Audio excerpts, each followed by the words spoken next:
नमस्कार दोस्तों, मैं हूं डॉक्टर ताहिर। मैं एक consultant psychiatrist, de addiction expert, sex disorder expert और काउंसलर हूं। मैं दिल्ली के अंदर कार्यरत हूं। दोस्तों, आज हम बात करेंगे पेनिस श्रिंकेज के बारे में, यानी कि लिंग का सिकुड़ना। दोस्तों, काफी बार लोग हमारे पास आते हैं, कई बार क्वेश्चन पूछते हैं कि हमारा पेनिस जो है अंदर सिकुड़ता जा रहा है, लिंग छोटा होता जा रहा है, अंदर की तरफ धंसता जा रहा है, तो क्या ये कोई गुप्त रोग है? क्या ये कोई बीमारी है? क्या हम अपनी पत्नी या पार्टनर को अब सेटिस्फाई कर पाएंगे? और क्या हमारा पेनिस वापस बड़ा किया जा सकता है, मोटा किया जा सकता है? तो दोस्तों, इन सब क्वेश्चन का जवाब देने के लिए और कुछ सेक्स की हेल्थ टिप्स देने के लिए वीडियो बनाया गया है। तो उम्मीद करता हूँ आपको काफी पसंद आएगा। दोस्तों, सबसे पहले लिंग के जो सिकुड़न के बारे में या पेनिस का जो श्रिंकेज है उसके बारे में बात करने से पहले हम लिंग का नॉर्मल साइज जान लेते हैं।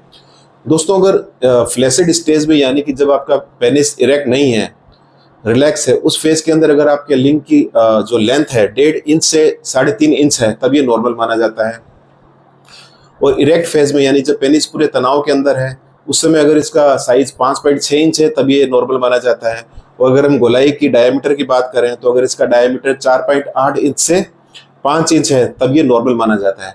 तो इसके रिगार्डिंग काफी देशों में काफी पुरुषों पर स्टडीज की गई, तो एक रेंज पाई गई, यानी कि पेनिस जब इरेक्ट स्टेज में होता है, तनाव की स्थिति में होता है, तो उस रेंज में पाया गया कि जो रेंज थी 1.6 इंच से 10.4 इंच थी। यानी कि किसी इंसान का पेनिस खड़ी स्टेज के अंदर सिर्फ 1.5 इंच का था और किसी इंसान का 10 इंच से भी ज्यादा था। तो एक कंक्लूजन बनाया गया, एक मोटा मोटा एवरेज बनाया गया, अगर आपका पेनिस खड़े स्टेज के अंदर 5.6 इंच के आसपास है, तब ये एक नॉर्मल साइज है। और इससे कम है तो आपको किसी डॉक्टर से परामर्श लेने की जरूरत है। अब दोस्तों, शिथिल स्टेज में, यानी कि बैठी हुई अवस्था में, फ्लैसिड स्टेज के अंदर अगर आपका पेनिस 1.5 इंच से कम है, तब ये थोड़ा सा चिंता का विषय है। तो इसे हम इस प्रकार से समझ सकते हैं, जैसे हमारी जो लिटिल फिंगर है, छोटी उंगली, उसका जो ये पहला पार्ट है इतना, तो अगर आपका पेनिस इससे भी छोटा है, तब हम इसे माइक्रो पेनिस बोलते हैं। और इसके लिए आपको किसी यूरोसर्जन से मिलना पड़ेगा। अब दोस्तों, लिंग की जो सिकुड़न, इसके बारे में लोग इतना कॉन्शियस होते क्यों हैं? इसके भी कई फैक्टर्स हैं। जैसे कई कई बार लोग क्या है कि पॉर्न मूवीज देखते हैं, तो वहां पर जो स्टार्स होते हैं, पॉर्न एक्टर होते हैं, उनके पेनिस देखते हैं जो उन्हें काफी बड़े और मोटे मिलते हैं दिखने में। तो दोस्तों, वो अपने आप को उससे कंपेयर करते हैं कि मेरा तो छोटा सा है और ऐसा बड़ा होना चाहिए, तभी फीमेल सेटिस्फाई होती है। तो दोस्तों, जो पॉर्न स्टार होते हैं, उनका जो सिलेक्शन होता है एज ए हीरो, वो उनके पेनिस की साइज और शेप के बेस पर ही होता है, उनकी परफॉर्मेंस के बेस पर होता है। उन्हीं एक्टर्स को लिया जाता है जिनका पेनिस बड़ा और मोटा हो। तो इसलिए अपने आप को आपको उनसे कंपेयर नहीं करना है। और दूसरा, जब वीडियोग्राफी होती है, जब कैमरा लगता है ऐसे ऐसे सीन पर, तो उस समय इस प्रकार से वीडियो का एंगल रखा जाता है कि पेनिस बड़ा दिखाई दे। उसके बाद जो फाइनल एडिटिंग होती है, उसके अंदर भी पेनिस का साइज बड़ा कर दिया जाता है, मोटा कर दिया जाता है। तो वो सब कुछ एक फेक चीज होती है, तो आपको उसके ऊपर बिल्कुल भी फोकस नहीं करना है। और कई बार क्या होता है, लोग आपस में फ्रेंड्स होते हैं, हॉस्टल में साथ रहते हैं, एक दूसरे के पेनिस पर नजर पड़ी जाती है, कई बार कपड़े बदलते हैं साथ में एक दूसरे के आसपास, तब उन्हें लगता है कि यार मेरा पेनिस छोटा है, इसका पेनिस बड़ा है। कई बार पब्लिक टॉयलेट में लोग बाथरूम कर रहे होते हैं, पेशाब कर रहे होते हैं, तो किसी इंसान का पेनिस दिख गया जो संयोग से बड़ा हो, तब भी आप गिल्ट फीलिंग में आ जाते हैं। आपको लगता है कि मेरा पेनिस तो छोटा है और हीन भावना के शिकार हो जाते हैं। तो दोस्तों, जैसे भगवान ने सब लोगों के ऑर्गन्स अलग अलग बनाए हैं, किसी के कंधे चौड़े, किसी के छोटे, किसी के झुके हुए, किसी का हाथ बड़ा, किसी का पतला, किसी का मोटा, उसी प्रकार से पेनिस जो ऑर्गन है, उसका भी साइज और शेप भगवान ने अलग अलग बनाया है। तो सेक्स इस पर डिपेंड नहीं कर सकता। हो सकता है आपका पेनिस छोटा हो, लेकिन आप पूरी तरीके से फिट हो, आपका स्पर्म फिट हो, आपकी परफॉर्मेंस अच्छी हो। और मेरे पास कई बार ऐसे पेशेंट आते हैं जिनके पेनिस काफी बड़े होते हैं, मोटे होते हैं, लेकिन उनकी परफॉर्मेंस बिल्कुल नहीं होती, उनके स्पर्म तक नहीं होते, वो फर्टाइल तक नहीं होते। तो इसलिए पेनिस के मोटे लंबे होने का कोई संबंध नहीं है। सब लोगों का पेनिस अलग होता है, बस वो नॉर्मली फंक्शनिंग करना जरूरी है। तो दोस्तों, अब हम बात करते हैं कि जो पेनिस का साइज कई बार चलो छोटा हो भी जाता है, तो किन कारणों से हो सकता है? तो दोस्तों, इसका एक मोस्ट कॉमन कॉज है कि अगर आप क्रोनिक स्ट्रेस के शिकार हैं, यानी आपको किसी बात का कोई तनाव है लंबा, तब आपका पेनिस छोटा हो सकता है। अगर आप विंटर वाले वेदर के अंदर रहते हैं, ठंडे मौसम में रहने वाले लोग हैं, तब भी आपका पेनिस थोड़ा ठंड से सिकुड़ा रहता है। अगर आपकी एज बढ़ रही है, तो एज के साथ कई बार एट्रोफी हो जाती है पेनिस की, तब भी छोटा हो सकता है। अगर आपका टेस्टोस्टेरोन का लेवल कम है, जो कि मेल सेक्स हार्मोन है, तब भी कम हो सकता है आपकी पेनिस का साइज। इसके अलावा अगर आपके पेनिस को कहीं ट्रॉमा हुआ है, तो चोट लगी है, मतलब पेनिस को चोट लगने की वजह से भी कई बार आप इस तरीके से सेक्स करते हो, इस तरीके से मास्टरबेट करते हो कि पेनिस को चोट लग जाती है, उस केस में भी पेनिस का साइज छोटा हो जाता है, क्योंकि पेनिस के अंदर स्कारिंग, फाइब्रोसिस वगैरह हो जाता है। एक होती है पेरोनी डिजीज। पेरोनी डिजीज में क्या होता है, हमारे पेनिस के अंदर फाइब्रोसिस हो जाता है, उसकी वजह से पेनिस ऐसे कर्व हो जाता है। अब थोड़ा सा कर्व तो चलता है, कई इंसानों का नॉर्मली बिना चोट के भी कर्व, बिना पेरोनी डिजीज के भी थोड़ा कर्व फेज में होता है, लेकिन अगर ये एंगल 30 डिग्री से ज्यादा है, तब हमें किसी यूरो सर्जन से मिलने की जरूरत है, ताकि उसे स्ट्रेट किया जा सके। इसके अलावा दोस्तों, कई बार क्या होता है कि पेनिस के छोटे होने के और भी बड़े कई कई सारे कारण होते हैं। लोग एक्सरसाइज बिल्कुल भी नहीं करते, एकदम सेडेंटरी लाइफ जीते हैं और नशा करते हैं, जैसे कि अल्कोहल लेते हैं, टोबैको लेते हैं और कैनाबिस वगैरह, भांग, चरस, गांजा लेते हैं। तो उसकी वजह से भी कई बार क्या होता है, मेल टेस्टोस्टेरोन का लेवल कम हो जाता है, पेनिस का साइज कम हो जाता है, स्पर्म की क्वालिटी, क्वांटिटी, मॉर्फोलॉजी, मोटिलिटी सब कुछ कम हो जाता है। तो उस वजह से भी पेनिस का साइज कम हो सकता है। तो ऐसे पेनिस के छोटे होने के कई सारे कारण हैं। और कई बार क्या होता है, प्रोस्टेट ग्लैंड की सर्जरी होती है, उसके बाद भी 6 से 12 महीने के लिए पेनिस का साइज छोटा हो सकता है। तो दोस्तों, ऐसे कई कारण थे जो पेनिस का साइज छोटा हो भी सकता है। लेकिन अब हम बात करते हैं कि फिर अगर छोटा साइज पाया गया, तो इसलिए हम क्या इसे मेजर्स करें कि पेनिस का साइज वापस थोड़ा बड़ा महसूस किया जा सके। तो दोस्तों, इसके लिए सबसे पहले हमें क्या करना है, स्ट्रेस मैनेजमेंट करना है। स्ट्रेस मैनेजमेंट के लिए हमें कोपिंग स्किल्स सीखनी होगी, हमें मेडिटेशन, योगा का सहारा लेना होगा, हमें रेगुलर एक्सरसाइज करनी होगी। रोज 5 से 6 किलोमीटर हम चलें, दौड़ें और मस्कुलर एक्सरसाइज करें, जिम ज्वाइन करें। तो उससे क्या होता है, मस्कुलर बिल्डिंग एक्सरसाइज से हमारा जो मेल हार्मोन है टेस्टोस्टेरोन, इसका लेवल भी बढ़ता है, जिससे भी हमारे पेनिस की ग्रोथ होती है। इसके अलावा अगर हम एक्सरसाइज के अंदर कीगल एक्सरसाइज करते हैं, तो कीगल एक्सरसाइज का भी काफ़ी अच्छा रोल है, जो कि सेक्स के जो डिसऑर्डर होते हैं उन्हें ठीक करती हैं, छोटे साइज को बड़ा भी कर सकती हैं, प्रीमेच्योर इजैकुलेशन को दूर कर सकती हैं, जो हमारा इरेक्टाइल डिसफंक्शन है, नपुंसकता, उसमें भी इंप्रूवमेंट ला सकते हैं। तो हम रेगुलर एक्सरसाइज की आदत बनाएं और नशे वाले जितने भी पदार्थ हैं, जैसे कि टोबैको, अल्कोहल, चरस, गांजा, भांग, इन सब से हम दूरी बना कर रखें।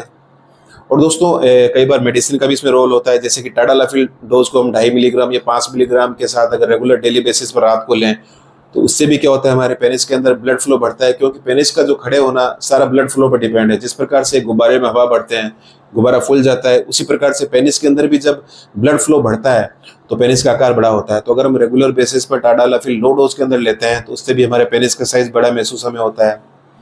ठीक है। उसके अलावा हम अब डाइटरी मेजर को अच्छा कर सकते हैं, जैसे हम नॉनवेज लेते हैं, चिकन लेते हैं, फिश लेते हैं, तो उससे भी हमें आर्जिनिन वगैरह मिलता है, जो कि हमारी ब्लड के अंदर नाइट्रिक ऑक्साइड का लेवल बढ़ाता है। और नाइट्रिक ऑक्साइड क्या करता है, पेनिस के अंदर ब्लड फ्लो बढ़ाता है और पेनिस का साइज बड़ा होता है।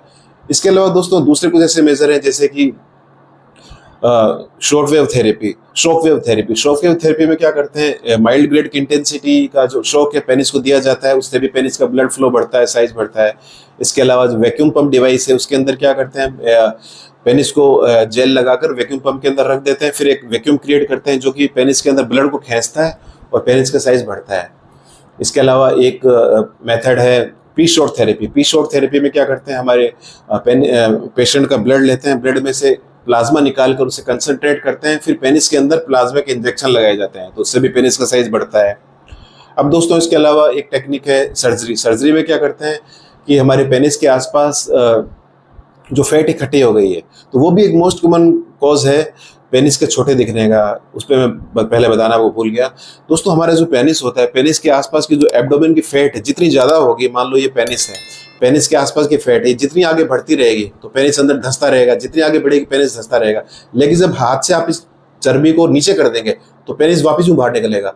तो कहने का मतलब है, पेनिस की साइज तो इंसान का नॉर्मल ही होता है, लेकिन चारों तरफ फैट बढ़ने से फैट धीरे धीरे ऊपर आती रहती है, पेनिस अंदर धंसता रहता है, तो पेनिस छोटा दिखाई देता है। तो ये मोस्ट कॉमन कॉज है कि पेनिस के आसपास चर्बी इकट्ठी हो जाने से पेनिस अंदर धंस जाता है, जिसे टर्टलिंग ऑफ पेनिस बोलते हैं, और इंसान को लगता है कि उसका पेनिस छोटा हो गया। तो आप खुद भी अपने हाथ से जब पेनिस के आसपास की फैट को ऐसे ऐसे दबा कर देखेंगे तो आपको पेनिस यूं बाहर निकलता हुआ दिखाई देगा। तो सर्जरी में क्या करते हैं, इस फैट को आसपास से जो रिमूव किया जाता है, पेनिस के आसपास की फैट है उसे। या फिर अगर आप सर्जरी नहीं कराना चाहें तो आप रेगुलर बेसिस पर एक्सरसाइज करें, जो आपकी जो टमी है, बेली की जो फैट है, उसको रिमूव करें, तो उससे भी पेनिस का साइज आपको बड़ा महसूस हो सकता है। तो दोस्तों, सर्जरी का काफ़ी अच्छा रोल है। इसके अलावा सर्जरी में पिनाइल इम्प्लांट भी लगाया जाता है, जब सारे मेजर फेल हो चुके हो, मेडिसिन फेल हो चुकी हो, शॉक वेव थेरेपी फेल हो चुकी हो, वैक्यूम डिवाइस फेल हो चुकी हो, तब हम पिनाइल इम्प्लांट भी लगाते हैं, जिसका काफ़ी अच्छा रोल है। पेनिस के अंदर एक इम्प्लांट लगाया जाता है, तो जिस पर डिटेल पर चर्चा मैं किसी दूसरे वीडियो में करूंगा, उसका भी काफ़ी अच्छा रोल है।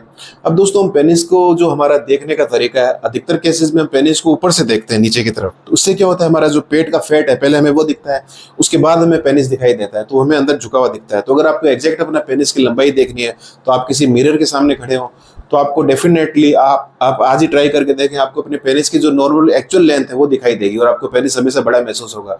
तो ऊपर से देखने का जो तरीका है वो सरासर गलत है, कि वो एक एंगल के अंदर हमें पेनिस दिखाई देता है। इस प्रकार से आप कभी भी ना देखें। तो दोस्तों, ये जो तरीका था, ये जो मेजर्स थे मैंने बताया आपको, तो ये सब मेजर काफ़ी इफेक्टिव हैं। इसके अलावा अगर आप मसाज का यूज़ करते हैं, मसाज भी काफ़ी एक अच्छी थेरेपी है, जिसके अंदर वैसे तो मसाज के कई तरीके हैं, ट्रैक्शन एक्सरसाइज हैं और जेल्किंग एक्सरसाइज है, लेकिन मोटे मोटे तौर पर मैं आपको बता दूं, अगर आप कोकोनट ऑयल से या फिर किसी लुब्रिकेंट से पेनिस की मसाज करते हैं, जो पेनिस का जो बेस होता है वहाँ धीरे धीरे दबाते हैं, फिर धीरे धीरे ऊपर की तरफ इंडेक्स फिंगर थंब से धीरे धीरे ऊपर की तरफ हल्के हाथ से जेंटली स्ट्रेच करते हैं। पेनिस ना तो एकदम बैठी हुई स्टेज में हो, ना एकदम खड़ी हुई स्टेज में हो, थोड़ा सेमी इरेक्शन फेज में हो, तो ज़्यादा अच्छे रिजल्ट आते हैं। नीचे से ऊपर की तरफ आप पेनिस को कोकोनट ऑयल से अगर मसाज करते हैं, तो कुछ ही महीनों के अंदर आपका पेनिस आपको बड़ा महसूस होगा, क्योंकि क्या होता है कि आपके पेनिस की जो मसल्स हैं वो स्ट्रेच करती हैं, साथ में जो पेनिस के अंदर जो वेसल्स हैं, ब्लड वेसल्स हैं, वो खुलती हैं, पेनिस का ब्लड फ्लो बढ़ता है, जिससे पेनिस आपको बड़ा महसूस होता है। तो इसलिए आप मसाज का सहारा लें। मसाज 5 मिनट 6 मिनट के लिए कर सकते हैं, दिन में 1 से 2 बार कर सकते हैं, और कुछ महीनों तक अगर आप रेगुलर करें तो आपका पेनिस आपको डेफिनेटली थोड़ा बड़ा महसूस होगा। तो दोस्तों, मसाज का भी एक अच्छा रोल है पेनिस के साइज को थोड़ा बड़ा करने के अंदर। तो दोस्तों, ये सारे मेजर्स थे जिनसे हम अंदाज़ा लगाया जा सकता है कि क्या रियल आपका पेनिस रियल में बहुत छोटा है या एवरेज है या कितना होना चाहिए। और पेनिस के साइज को लेकर एक रिसर्च ये भी की गई, काफ़ी करीब 2000 फीमेल्स पर स्टडीज़ की गई। उनमें फीमेल से भी क्वेश्चनर दिया गया कि पेनिस के साइज से, लंबाई से, मोटाई से आपको कितना मतलब है। तो 85% फीमेल ने बताया कि पेनिस के लंबे होने से, मोटे होने से उन्हें कोई फर्क नहीं पड़ता, बस किस प्रकार से उनको फोरप्ले किया गया है, किस प्रकार से उनको स्टिमुलेट किया गया है।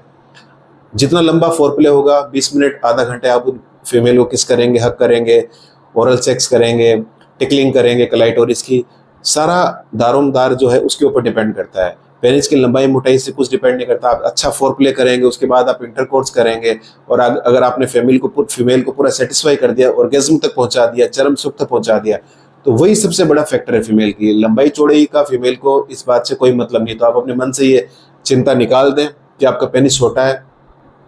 बस आप जो हेल्दी टिप्स हैं, सेक्स रिलेटेड टिप्स मैंने आपको बताई, अगर आप उनका फॉलो करते हैं तो आप अच्छी सेक्स लाइफ जी सकते हैं। तो दोस्तों, ये था आज का वीडियो अपने लिंग की सिकुड़न को लेकर, पेनिस श्रिंकेज को लेकर, जिसे हम टर्टलिंग ऑफ पेनिस बोलते हैं, कि क्यों होता है, इसका छोटा होना कितना सार्थक है या कितना निरर्थक है, इसमें क्या आपकी गलत धारणाएं बनी हुई हैं, उनके बारे में था। और अगर आपका पेनिस वास्तव में आपको थोड़ा छोटा लगता है, तो आप ऐसे क्या मेजर्स कर सकते हैं जिससे कि ये ठीक किया जा सकता है। तो दोस्तों, उम्मीद करता हूँ आपको ये वीडियो पसंद आएगा। आप अपने दोस्तों तक, रिश्तेदारों तक, जिन्हें इसकी ज़रूरत है, जो कि पेनिस के साइज़ को लेकर बहुत कॉन्शियस हैं, उन तक प्लीज़ इसे शेयर करें। मेरे चैनल को सब्सक्राइब करें, बेल आइकन को प्रेस करें, ताकि मेरे सारे जो वीडियोस हैं जो कि सेक्स डिसऑर्डर पर हैं और दूसरी मेंटल डिसऑर्डर पर हैं, वो आपको जल्दी से जल्दी मिलें। तो दोस्तों, आज के लिए इतना ही, फिर मिलेंगे एक नए वीडियो के साथ। तब तक के लिए नमस्कार।